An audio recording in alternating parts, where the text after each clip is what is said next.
Êxodo, capítulo 14, versículo 14. Quero cumprimentar os ouvintes que estão nos acompanhando nessa live. Estamos aqui na nossa igreja Pentecostal Deus e Amor, do bairro Nova Vista, e estamos numa campanha maravilhosa, que o nome da campanha significa: o Senhor pelejará por vós e vós calareis. Deus, Ele luta por nós, Deus, Ele luta pelo seu povo, e nós cremos na resposta, nós cremos na vitória, e por isso estamos aqui nesta noite. Abra sua Bíblia no livro de Êxodo, capítulo 14, versículo 14, somente esse versículo. Diz assim a palavra do Senhor: o Senhor pelejará por vós e vós calareis. Repita comigo, igreja: o Senhor pelejará por vós e vós calareis. Amém? Podeis assentar. Uma salva de palmas para a palavra de Deus.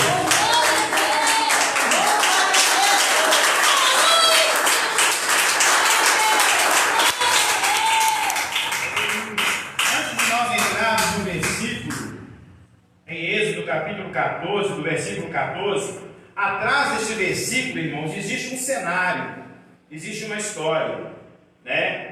Por que Deus falou isso com Moisés? Por que Moisés transmitiu esta palavra ao povo de Israel? Que o Senhor pelejaria por eles e eles iriam calar, né? Nós sabemos que Deus faz coisas, irmãos, que o homem não entende, porque nós sabemos que o pensamento do homem não é o pensamento de Deus.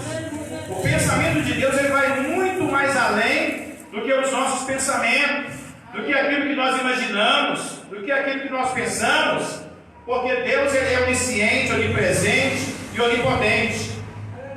E atrás deste versículo há um cenário. Deus havia enviado Moisés para poder tirar o povo de Israel com o braço forte do Egito. Já havia muitos anos que o povo de Israel estava sofrendo nas mãos de Faraó, e Deus havia feito uma promessa. E nós sabemos que Deus, ele é fiel para cumprir aquilo que ele fala. Ele é fiel.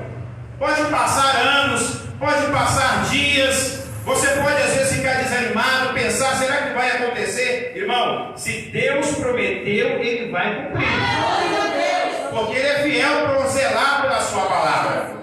E nós sabemos que Deus tirou o povo de Israel, enviou pragas no Egito, muitas pragas, matou primogênitos, matou muitas pessoas, e Deus enviou Moisés para poder falar com o Faraó, para que o Faraó pudesse deixar que o povo saísse dali daquela terra, né?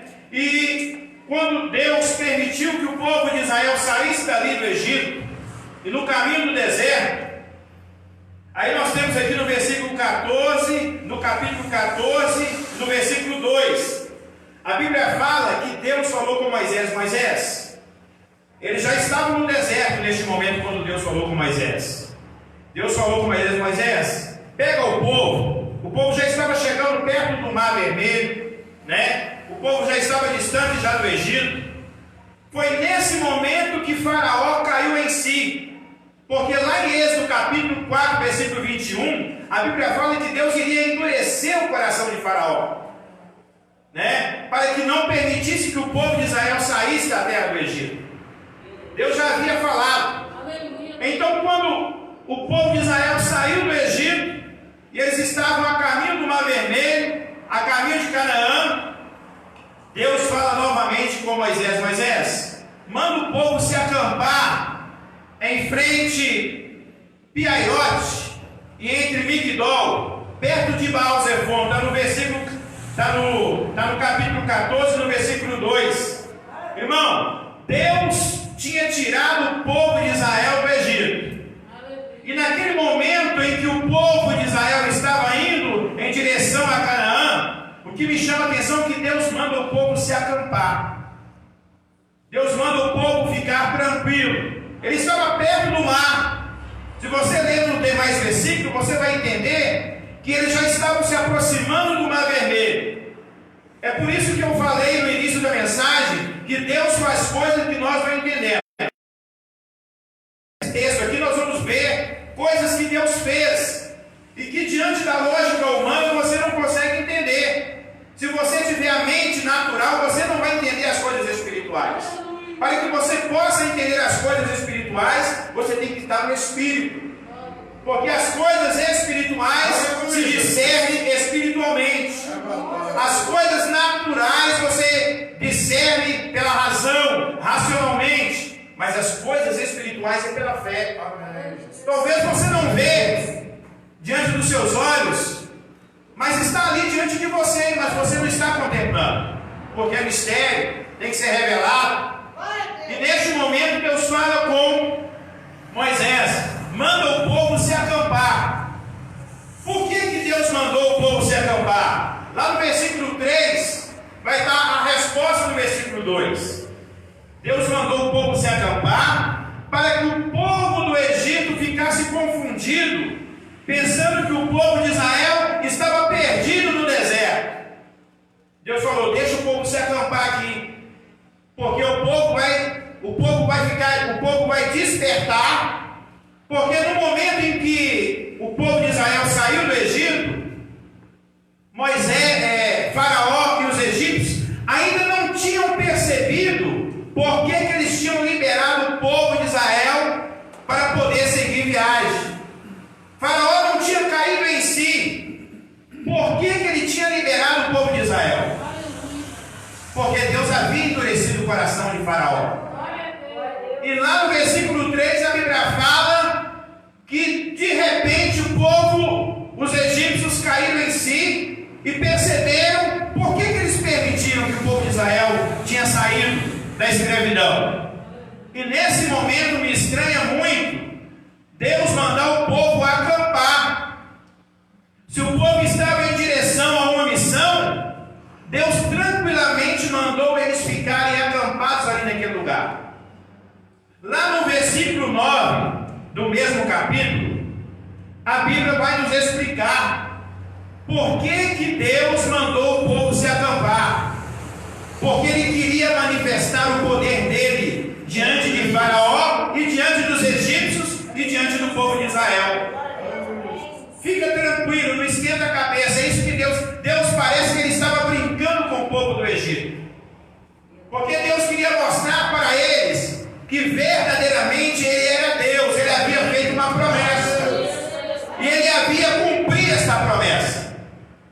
Lá no versículo 9, Deus vai falar, Deus vai mostrar para eles, não, eu quero que vocês se acampem aqui em Piaiote, entre Migdol e perto de Baal-Zephon, de frente do Mar Vermelho, para que o povo do Egito fique sabendo que vocês estão aqui. E eles vão pensar que vocês estão perdidos, estão desorientados.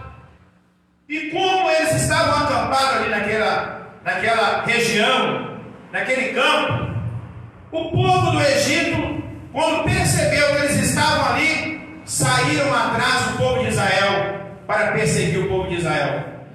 Porque eles caíram em si. Nós liberamos o povo que era nosso escravo há mais de 400 anos. Como nós podemos deixar esse povo sair assim livremente? Não podemos, temos que ir atrás deste povo e resgatar este povo novamente. E a Bíblia fala, meus irmãos, que os egípcios amontaram seus carros, e a Bíblia fala no texto que eles pegaram os seus melhores carros para sair atrás do povo de Israel. Meu irmão, Deus ele é tremendo, né, irmão? Quando Deus está no negócio, quando Deus está na frente, Deus ele não preocupa, ele manda o povo acampar. É como ele mandasse o povo se descansar, não descansa. Fica tranquilo, porque eu tomo o controle da situação.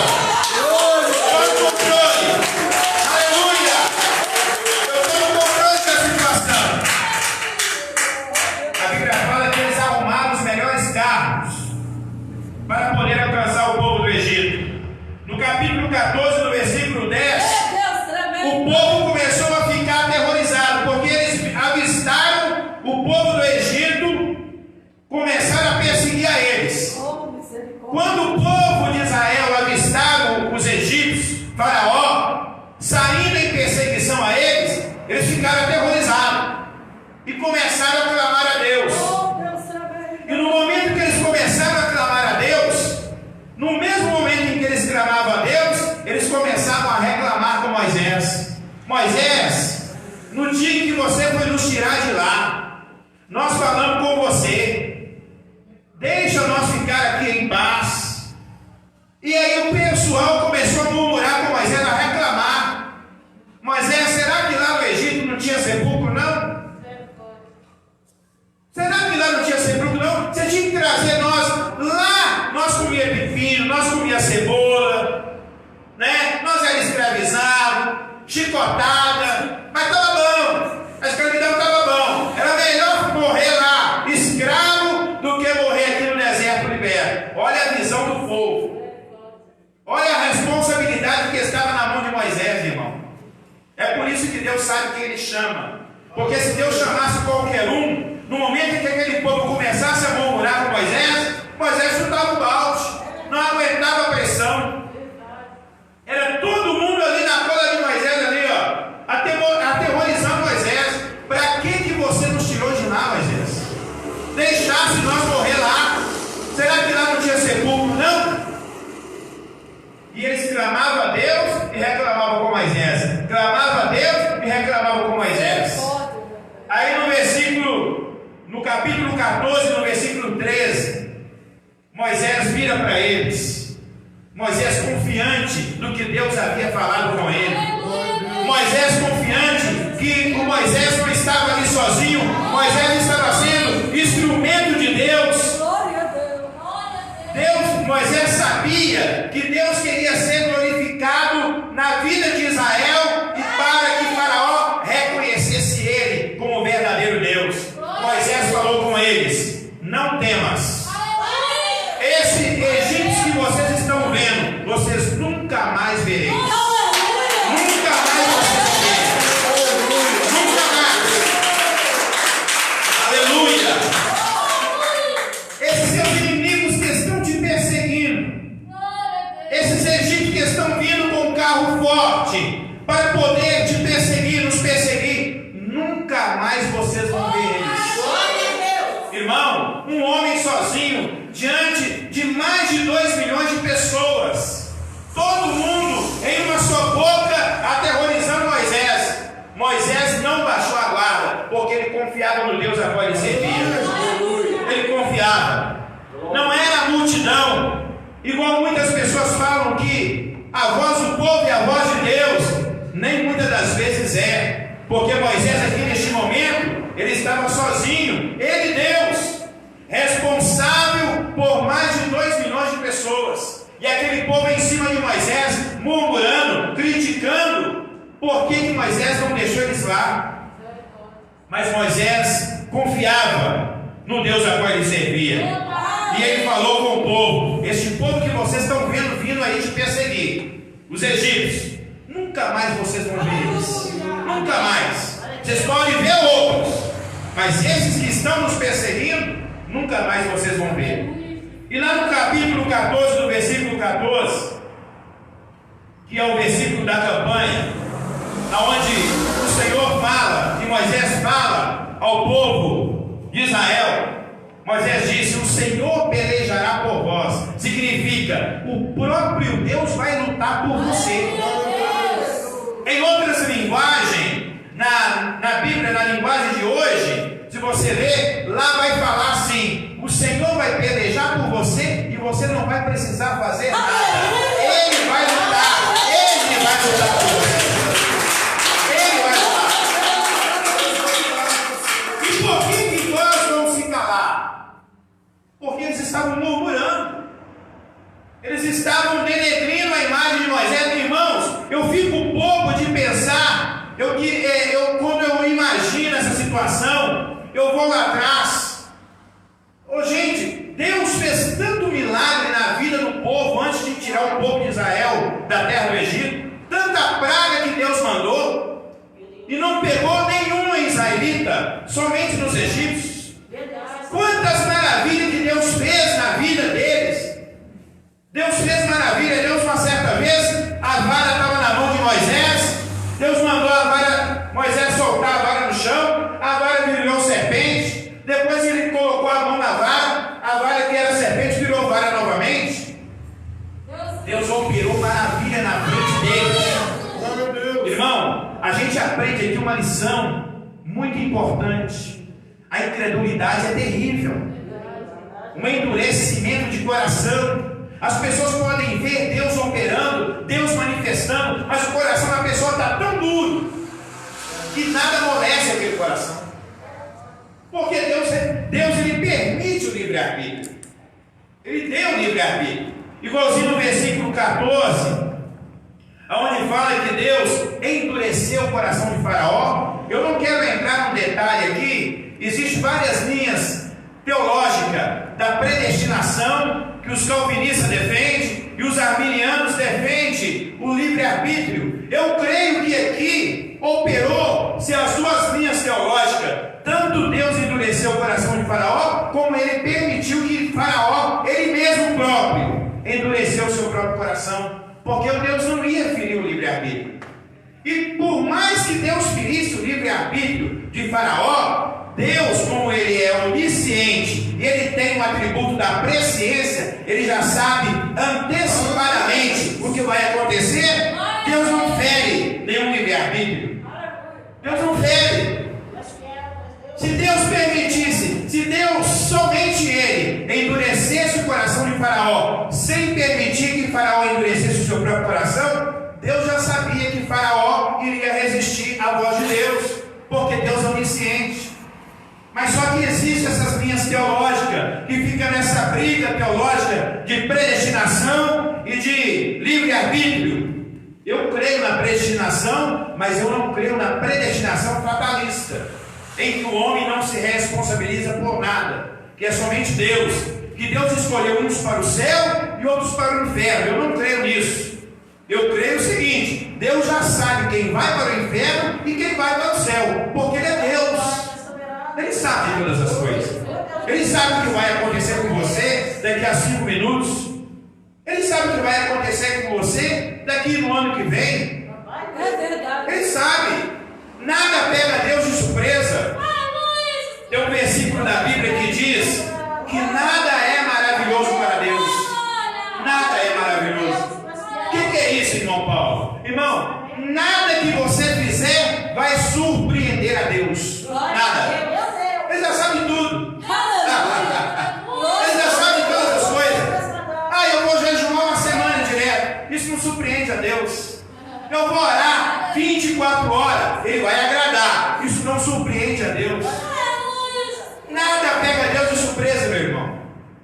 Nada. Porque Ele é Deus. Esse é o Deus que você crê. Esse é o nosso Deus. Aleluia. Aleluia. Aleluia. Aleluia. E esse versículo, o Senhor pelejará, significa que o Senhor vai lutar em prol do povo. Ele mesmo vai lutar. Ele mesmo. E vocês vão ter que se calar. Essas murmurações que vocês estão fazendo, estas palavras indevidas que vocês estão fazendo, a palavra murmuração, ela significa uma reclamação descabida diante de Deus. É você falar que Deus está errado.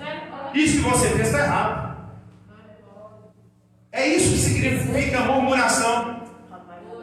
É um vaso reclamando com o olheiro. Não, você fez errado. Não está muito certo isso aí não, Deus. Parecendo que Deus está precisando de algum conselho. Parecendo que Deus está precisando de alguma informação, de alguma orientação. Irmão, nosso Deus não é esse. Nós temos certeza porque a Bíblia fala que quando Elias estava lá no Monte Carmelo, entre a luta entre os 400 profetas de Baal, Elias teve a autoridade e a ousadia em falar com aqueles homens. Quem sabe o seu Deus está dormindo? Quem sabe o seu Deus foi fazer uma viagem? Meu irmão, a Bíblia fala, alguns textos da Bíblia, que o nosso Deus ele não dorme e nem cochila. Imagina uma pessoa que não cochila, eternamente acordado. Desde o dia que você existiu, desde o dia que você existe, Deus está atento a todas as coisas. Desde o dia que você existiu, Deus está de olho em todas as coisas. Imagina bem, tem hora que eu fico imaginando Porque nós tiramos base das coisas espirituais e das coisas terrenas. Quando você vai receber um dinheiro, um benefício emergencial, vai receber a aposentadoria, você vê aquela fila imensa para poder te atender? Ou às vezes muitos processos que estão arquivados lá na justiça, porque é muita coisa. Imagina o grande dia do juízo final. Deus vai resolver a situação de mais de milhões e milhões de pessoas em questão de segundos, se Ele quiser. Irmão, que Deus é esse? Esse é o nosso Deus. A Ele a glória, a Ele a glória, a Ele a glória. Aleluia. No versículo 14, no capítulo 14, no versículo 15, Deus fala com Moisés assim: Moisés, quando ele viu o povo clamando, e o povo reclamando com ele, aí Moisés começou a clamar a Deus. Moisés começou a clamar a Deus: Senhor, olha a situação em que eu estou. O povo, o egípcio, estão vindo atrás de nós. E o povo está reclamando comigo. O que eu vou fazer, Deus? Sabe o que Deus responde para ele? Por que você está clamando? Aleluia. Eu aprendi uma lição aqui. Muitas das vezes na nossa vida, Deus não quer mais que você ore, Deus quer que você age. É isso que Deus estava falando aqui com Moisés. Para de clamar, rapaz. Para de clamar, você vai agir a partir de agora. Eu te dei autoridade, eu que te levantei, eu que vou te usar. É isso que Deus falou com Moisés. Para de clamar. Por que você está clamando? Por que você está orando? Existem momentos da nossa vida que você não tem que orar, que você não tem que jejuar. Que isso, Paulo? É heresia? Não, eu te provo na Bíblia. Em 2 Samuel, capítulo 12, versículo 16. A Bíblia fala que quando Davi teve um filho com a mulher de Urias, fez aquela covardia com Urias, um homem segundo o coração de Deus. A Bíblia fala que aquela mulher teve um filho, mas Deus já havia falado com Natã que Deus iria ferir aquela criança de morte. Aquela criança não iria viver. Mas aquela criança nasceu. Aquela criança nasceu e adoeceu rapidamente, porque ela foi ferida por Deus. Mas quando Davi vê aquela criança doente, a Bíblia fala que Davi começou a orar, começou a clamar a Deus. Tem uns textos lá na NVI, a Bíblia fala que Davi ficou prostrado. 2 Samuel capítulo 12, versículo 16. Samuel prostrou no chão, orando, jejuando, pedindo a Deus para que Deus pudesse reverter o quadro daquela criança. E Deus não reverteu. De repente Davi vê os anciãos se cochichando um com o outro. No mesmo capítulo, lá no capítulo 12 e no versículo 19 e 20. No mesmo capítulo que Davi estava orando para Deus restaurar a saúde daquela criança, nesse mesmo capítulo aquela criança morre. E quando Davi vê os anciãos se levantando e cochichando com o outro, aí Davi percebe que parece que a criança morreu. E os anciãos ficou com medo de chegar perto de Davi e anunciar a Davi a morte da criança, porque ele já se encontrava depressivo, triste. Mas quando Davi perguntou a eles: a criança já morre? A criança morreu. Sabe o que Davi fez? A Bíblia fala que Davi se levantou, tirou aquelas vestes, foi na casa do Senhor e o adorou e comeu pão. O que significa isso, Paulo? Davi mudou de situação. Ele parou de orar. Ele parou de orar, ele mudou. Então tem momentos na vida que Deus não quer que você ore, Deus quer que você age. Talvez você está orando e a resposta não chegou porque você não está agindo. Agora é momento de ação. Há momento para tudo nessa terra, diz em Eclesiastes. Davi parou de orar pelaquela criança porque aquela criança havia morrido. Enquanto ela estava doente, Davi estava orando. No momento em que ela morreu, Davi se levantou, tomou banho, comeu pão e começou a adorar a Deus. É isso que Deus falou com Moisés.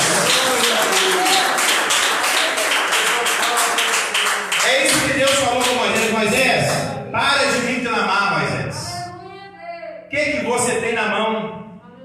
Estende a mão diante do mar. Estende a mão com a vara, porque agora é hora de eu começar a operar.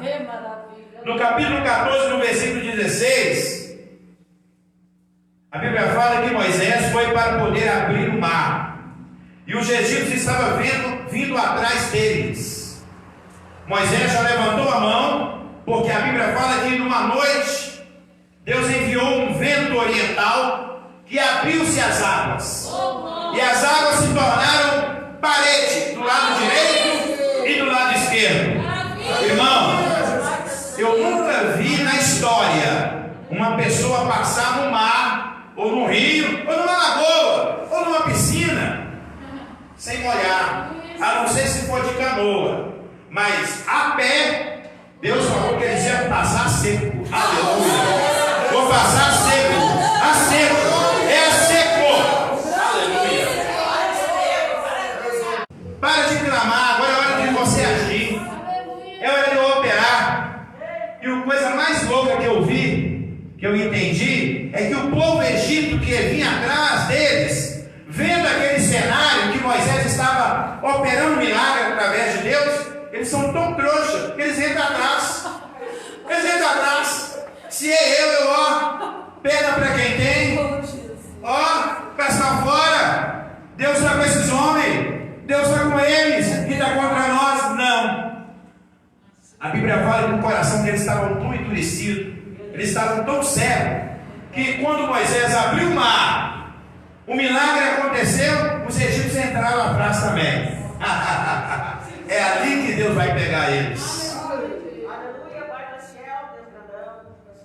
A Bíblia fala que quando o povo entra no mar, quando Moisés abre o mar e o povo entra no mar, aquela nuvem que lá no início, lá no capítulo 13, lá se você ler, você vai ver que uma nuvem, uma coluna de nuvem, um anjo andava adiante deles.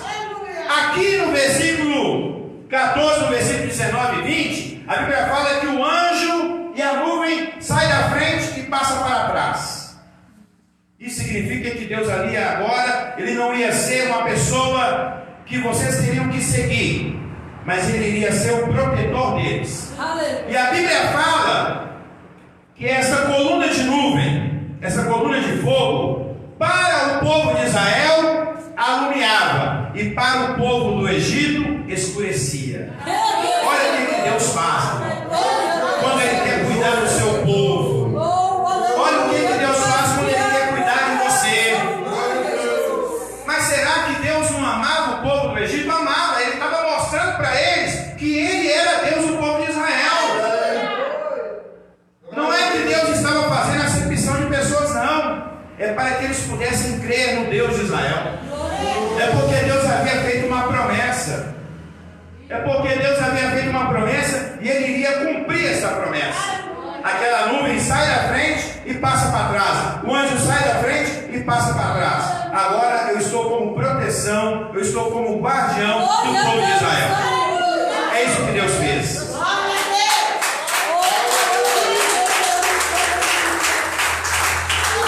No capítulo 14, no mesmo capítulo, versículo 21, o povo começou a passar, né? A Bíblia fala que houve duas paredes, da direita e da esquerda, e o povo passando em terra seca. De repente, quando chega no mesmo capítulo, no versículo 24, a Bíblia fala que Deus colocou os egípcios, quando eles estavam ali dentro do mar, em confusão. Irmão, eu sei que o nosso Deus é poderoso, mas Ele age de várias formas. Deus deu uma de mecânico, sabe o que Deus fez? Estragou as rodas dos carros dos egípcios. Aí não, irmão, aí não. Deus deu uma de mecânico, lê lá no texto, está lá no texto. As rodas deles atolaram, não passava, não andava, tudo para proteger o povo dele. Deus deu uma de mecânico. Lá em Êxodo, olha quantos milhões de anos. Deus deu uma de mecânico esse dia. A Bíblia fala que Ele colocou o povo todo confuso. Eles não estavam entendendo o que estava acontecendo. De repente, os olhos deles se abriram. E eles falaram: verdadeiramente, este Deus é Deus de Israel. E Ele está contra nós. Aleluia, glória a Deus. Esse é o Deus Todo-Poderoso. A Ele a glória, a Ele a honra. E a Bíblia fala, meu irmão, para terminar, que no versículo 25, se você ler lá, capítulo 14, versículo 25, a Bíblia fala que eles começaram a gritar desesperadamente, né, dizendo que verdadeiramente o Senhor estava pelejando por eles. Deus está cumprindo o que falou lá no versículo da campanha, capítulo 14, versículo 14: o Senhor pelejará por vós e vós calareis. O próprio povo do Egito tiveram que confessar com a sua própria boca. O próprio inimigo deles tiveram que confessar com a sua própria boca: verdadeiramente Deus está pelejando pelo povo e Ele está contra nós. E sabe o que aconteceu? No versículo 28, a Bíblia diz que não sobrou nenhum para contar a história. Todos morreram. Se cumpriu o que Moisés falou com eles: não temas, esses egípcios que vocês veem, nunca mais vereis. Aí se cumpriu a palavra. Mais uma vez, a palavra de Deus se cumpriu na vida do povo de Israel. A Ele a glória. Palmas para Jesus. A Ele a glória. A Ele a honra. A Ele o louvor. Eu quero dizer para você, terminando a minha mensagem, eu quero dizer para você que o mesmo Deus que foi o Deus do povo de Israel, Ele não mudou. Porque em Hebreus capítulo 13, versículo 8, diz: Jesus Cristo é o ontem, é o hoje e é o eternamente. O nosso Deus é o mesmo. Ele não mudou. Ele continua operando maravilhas. Ele continua curando. Ele continua salvando. Não há dificuldade, não há problema maior do que o nosso Deus. Quando você começa a desfiar, a olhar, a ler a palavra de Deus, irmão, quantos milagres, quantos prodígios.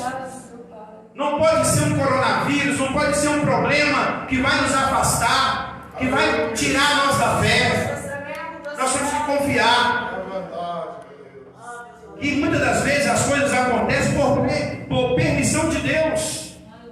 Mas se não for permissão de Deus, se Ele quiser operar, Ele opera. Amém? Que Deus abençoe vocês. Que Deus abençoe vocês, ouvintes. Amém? Minha mãe, um beijão para a senhora está aí, Espírito Santo me acompanhando. Mãe, sou fruto da sua oração. A sua nora está aqui, ó, do meu lado. Olha ela aí. Um abraço. Um abraço para você, mamãe, minha irmã e todos vocês aí que estão me assistindo. Para a glória de Deus. Amém? A honra e a glória é do Senhor. A Ele a glória.